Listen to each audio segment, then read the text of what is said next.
Car is back together. Obviously, our first race, last video, was in the Dells, and things didn't quite go as planned. The axle ended up coming out of the rear end. I got spun around, and then a guy behind me collided with me, so I feel bad for him. But anyways, yeah, we got a new axle in the car. Shout out to my dad for getting that. He didn't waste any time. I think he had that thing back in on like Tuesday or something, and the race was Saturday, so got all of our new tires put on, all of our rims. We got Hunter's stuff taken care of today. We ran down to Frank and got all that taken care of. So we rented out the Tomah Sparta Speedway tonight because tomorrow night we actually have a race. So we're gonna run down to the track tonight and see what we can't figure out works best in these cars on that track and make the adjustments that we need in hopes of running a good race tomorrow night. Hopefully we can redeem ourselves from the Dells because that was not fun. But yeah, we're gonna tinker a little bit before we actually get to the track and get this thing loaded up, and we'll see you at the track. One other thing I did want to mention, because I think I said in the last video we were gonna kind of dig into what exactly happened with that axle coming out of the rear end. Honestly, we still have no idea. Everyone that we talked to, they're like, in all my years of racing those cars, I've never seen that happen. I was like, that makes sense. It would happen to me. But the one thing we did come to the conclusion on was there's a bearing in there, and that bearing was still stuck inside the rear end, right in there, and that axle came flying out of there. That bearing should have came with the axle when it came out of the rear end, and it didn't. That stayed in. So kind of a weird ordeal. Like I said, everyone that we've talked to, they're like, yeah, I've never seen that. So who knows, just a fluke thing, but I guess that's what you get when you go racing. Weird stuff happens all the time. So yeah, just wanted to mention that because like I said, I know some of those guys out there kept asking, hey, how come the axle came out of the rear end?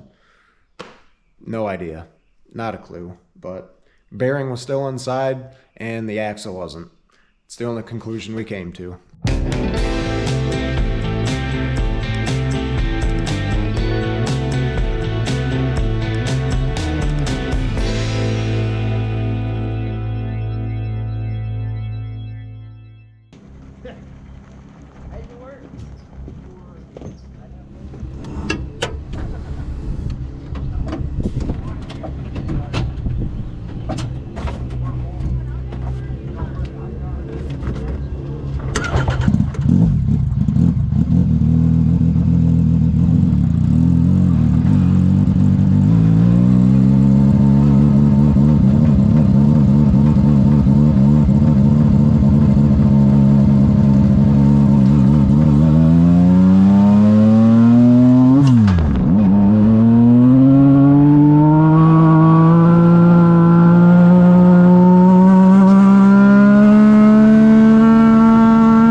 Well, we're done. That was 3 sessions. I think I only recorded 2, but felt way better after that. Made a few adjustments and listened to my dad on the radio. So that always helps too. Listen to your spotters because they can see what's going on. So Hunter's gonna hop out there one last time, and we got a camera in his car so he can kind of see what he's doing.